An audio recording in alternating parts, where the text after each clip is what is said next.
शहर से दूर एक छोटा सा गांव था जहां पर बहुत कम लोग रहते थे। इस वजह से इस गांव की जनसंख्या बहुत कम थी। गांव के एक ओर एक नदी बहती थी जिसका पानी बहुत ज्यादा साफ था। इस नदी में बहुत सुंदर सुंदर मछलियां और बहुत सारे छोटे छोटे जीव रहते थे।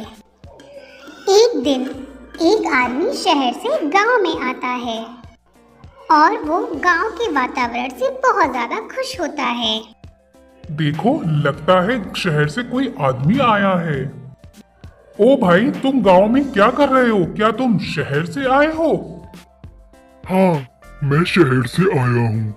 कल मैं अपनी नाव लेकर नदी की सैर पर निकला। बहुत तेज बारिश होने के कारण नदी में बाढ़ आ गई और मेरी नाव डूब गई और मैं इस गांव में गलती से आ गया। मेरी नाव भी टूट गई।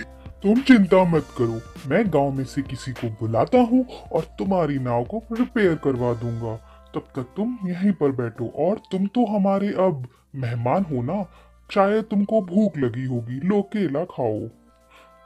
उसके बाद हम गांव में चलकर खाना खाएंगे, ठीक है?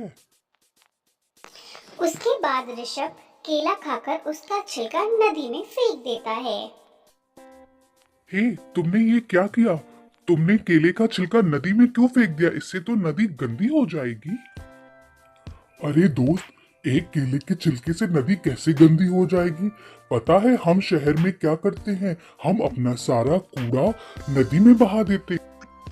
ऐसा है, देखो, जब तक तुम गांव में हो तब तक तुम नदी को गंदा नहीं करोगे। उधर भूरा और भोला गांव में चले जाते हैं और इधर ऋषभ गांव में बैठकर किसी का इंतजार करता है जो उसकी नाव को ठीक कर सके। तभी ऋषभ देखता है कि एक औरत सब्जी लेकर आ रही है।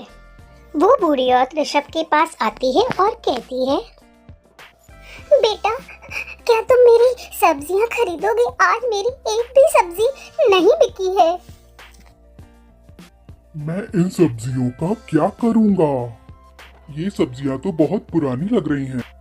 हाँ बेटा, ये सब्जियां कल की हैं। जब तक ये सब्जियां नहीं बिक जाएंगी तब तक मैं फ्रेश नई सब्जियां नहीं खरीद पाऊंगी। तुम मेरी मदद करो। रुको, मैं इन सब्जियों को इस नदी में धोती हूँ और ये फिर से फ्रेश हो जाएंगी। और उसके बाद बूढ़ी औरत नदी के पानी में सारी सब्जियों को धोती है।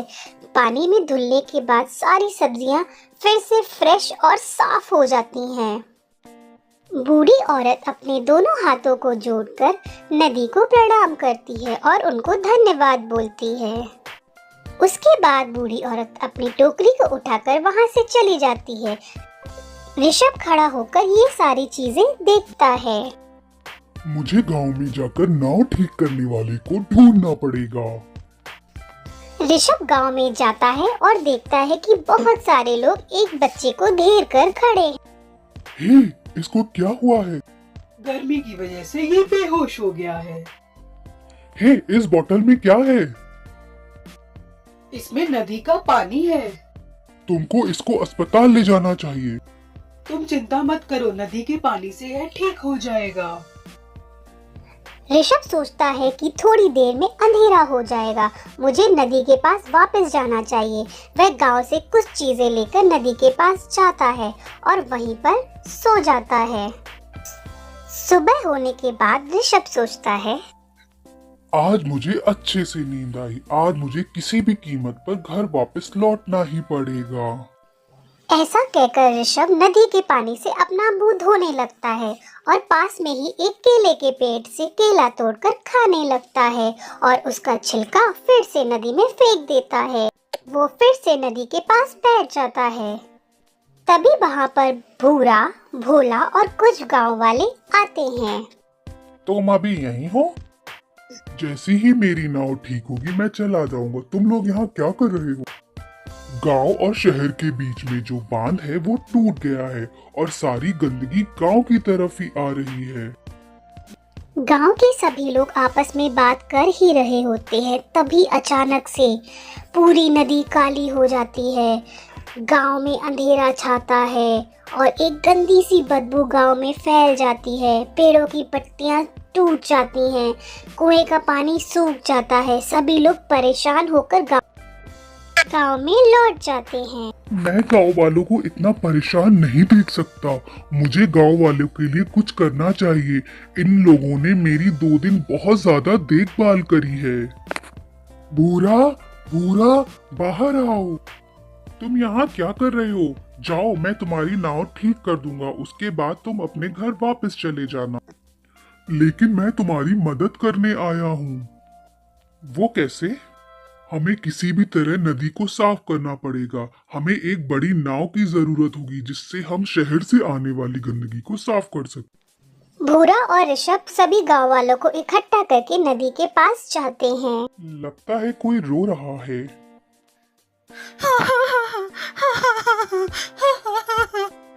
कौन है वहाँ जो रो रहा है? प्लीज बाहर आओ। तभी वहाँ पर नदी माता प्रकट होती हैं और सभी उनको प्रणाम करते हैं। सभी गांव वाले नदी माता से प्रार्थना करते हैं कि वे सभी इस गंदगी को साफ कर देंगे और नदी पहले जैसी हो जाएगी। उसके बाद सभी गांव वाले मिलकर सारी नदी को धीरे धीरे साफ करते हैं और नदी पहले की तरह साफ हो जाती है। पेड़ों पर पत्तियां, कुएं में पानी वापस आ जाता है। मेरे पानी को सुरक्षित रखने के लिए तुम सभी का धन्यवाद। ये सब ऋषभ के कारण हो पाया है। ऐसा नहीं है माता, प्लीज मुझे माफ कर दो। मैंने भी आपके पानी को गंदा किया है। आपने मेरी भी सहायता की है। जब मैं सो रहा था तो ये पानी बिल्कुल शांत था। मैंने आपका पानी भी पिया है। आपका पानी इतना साफ है कि इस पानी को पीने से कोई भी बीमारी नहीं होती है। हमारा शरीर स्वस्थ रहता है। हम सभी गांव वाले मिलकर आपका धन्यवाद करते हैं और हम सभी को सिखाएंगे कि कोई भी नदी को आगे से गंदा ना करे। ऋषभ, मैंने तुम्हारी नाव को भी ठीक कर दिया है। अब तुम अपने घर वापस जा सकते हो। हमें अपनी नदी को साफ और सुरक्षित रखना चाहिए।